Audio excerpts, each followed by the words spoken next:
I'm pretty sure that Aventon just built the safest e-bike on the market. Now, before I tell you what those safety features are, this is the Abound SR. And as you can see, it is a 2-passenger bike, which has got to be one of the smallest passenger bikes that I've seen. I mean, look at that. That's just short, stubby. There's not a lot to it.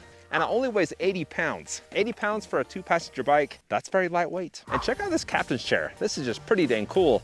This pad actually just straps onto the frame. This piece bolts on, which is 4 bolts. And then you got this handle, and it has this padded tape wrapped around it. You got foot pegs that fold down. Not gonna lie, I'm kind of digging this setup. And you can too, if you weigh less than 140 pounds. I'm just slightly higher than that. The Abound's going for $1,900, and that is only the bike. Okay, so why do I call this the safest e-bike in the market? Well, the first thing happens when you hit the power button off. Not sure if you heard that, but there were some noises going on in here by the kickstand. And what that did is it actually locked that kickstand in place. So if you wanted to take this bike, you would have a very tough time doing that because that kickstand it ain't going nowhere. And then also that beeping is letting you know that the alarm's going off. Okay, I get it. And then in the app, you'll also get a notification that someone's trying to take your bike. That is safety feature number 1. The second security feature is the movement alarm.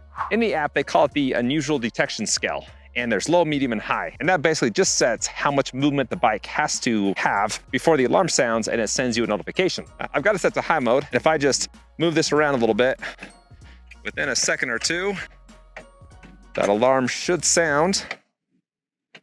Maybe. There we go. Not a super loud alarm. That's it. But you do get a notification sent to your phone. That is safety feature number 2. Okay, shut it down. The third safety feature is the geofence. In the app, you have different shapes. I selected number 8. With this shape, there's 8 points that I can move to customize the shape of your geofence. And so once that fence is set, if anybody moves the bike outside of that area, the alarm goes off and you get a notification sent to your phone. The last 2 things this has as far as safety is it does have GPS tracking. You just have to open up the app and you got real-time location of your bike. And the last thing is the keyless battery lock. I've never seen that on a bike. Let me show you what I'm talking about. So you'll notice first off that you can remove this battery, but there's no keyhole. Not up there, moving down, no keyhole. On the other side, same thing, no keyhole anywhere. So how do you take the battery out? Great question. In the app, if you hit the battery bar, it pops up on this screen, which tells you the battery life. At the very bottom of this screen, you hit open, unlock, and there you go. All right, come to Papa. Nice. You know, that is like useful technology in an e-bike. A lot of companies are doing tech with e-bikes, but nothing quite like that.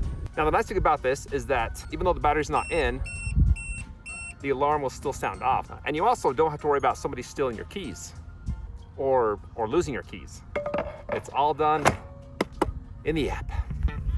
Those are all the things that keep people from taking your bike, but their safety actually goes even further than that, into the safety of your ride and of your bike. And what I mean by that is that they wanted to make sure that the bike was safe to ride at all times, and in all places, and in all things. You can actually run a diagnostics test. You can test out the propulsion system, the motor sensors, battery system, and the GNSS. I have no idea what that is, but it's in there. And then the last thing as far as safety for the bike and for you as a rider, they have a maintenance log. And this is pretty cool because it gives you 7 different things that you need to check on this bike. It tells you how many days it's been since that has been checked. And then once you've checked it, it gives you a countdown to when you need to check it again. Now you also have over-the-air updates, so you don't have to worry about opening up the app and updating it. It will just do it automatically for you. But my favorite feature with this bike, and it doesn't have to do with safety, is how you can customize it. In the app, if you go to more settings, and then you hit the ride tune, here you can set the torque, the assistance, and the pedal assist for all 3 pedal assist modes, Eco, Sport, and Turbo. Now what's cool here is that as you change these, there's a graph below that moves. And so you can see how those 3 levels will affect your range, power, and smoothness. All right, so as far as power, what we got is a 750 watt motor. That's back in there somewhere. Pretty small LCD screen, plus and minus left and right for turn signals. I'll talk more about those later. 3 speed modes, Eco, Sport, and Turbo. I already have the Turbo in the app set to the highest level. Just gonna use the throttle, and I got a flat stretch of road, so let's see how fast I can go. And throttle's topping out at 20 miles an hour. Now, if you find yourself that you're in an area that allows e-bikes, but they don't allow e-bikes with throttles, you can't take this one off. Just unscrew it from the handlebars and unplug it from the LCD screen. So we'll just pretend for now that this road is a non-throttle road and I want to see how fast I can go with just the pedal assist. I've got it set to turbo mode again, and this is a torque sensor e-bike, which means the more pressure you put in the pedals, the more power you have. I've got 8 gears. For this test, I'm going to leave it on the 8th gear. And I do like that shifter, mounted underneath the handlebars. Just feels more natural. I've got another flat shifter road, so let's see how fast I can go on pedal assist. And that's 26 miles an hour. So now let's talk about acceleration. With this being a torque sensor bike, it should be pretty reactive off the line. I've got it set to the 1st gear. Let's see when the power hits. And there we go. That's less than a half revolution and that power comes on. If I increase my cadence, steps up pretty quick. Lower my cadence, power dies off pretty quick. That's a pretty reactive sensor. The last thing I want to talk about as far as power is the hill climbing ability. I took it up to the hill test that I take every bike to. This is a 16% grade. It's a half a block long. I started at the bottom without any momentum. I was climbing the entire way up.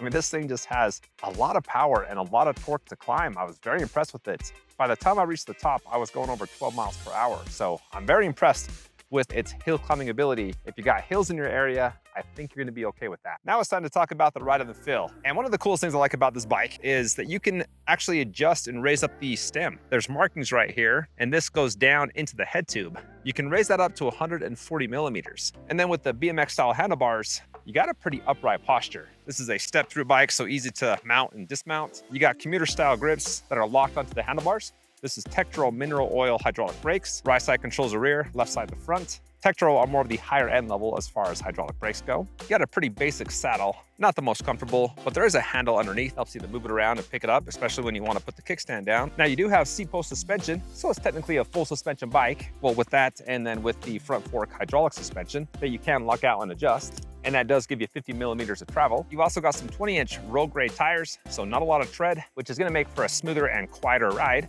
Really, the only thing I didn't like about the ride and the fill is the motor noise. When I'm topping the bike out, it does start to sing at you a little bit.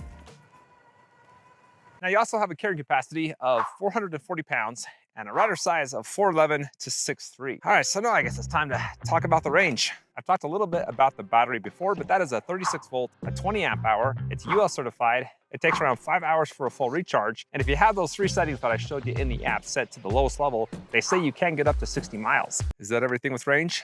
Yep. We're good. All right, so I guess the last thing to talk about is how many bike shops these guys are in, and that is over 1,800 throughout the US. So chances are that if you do have a problem, or if you just want to go test ride one of their bikes, there should be a shop pretty close to you. Now this also has a 2-year warranty. It comes in 3 colors. It's got an IPX4 waterproof rating, and it's got a headlight, a tail light, and then you got some blinkers. Shows up on the screen and then on the tail light.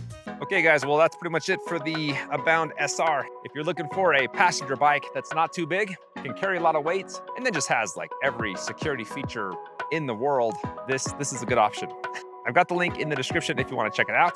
And as always, I appreciate you guys hopping on here and checking out my content, and I'll see you on the next one.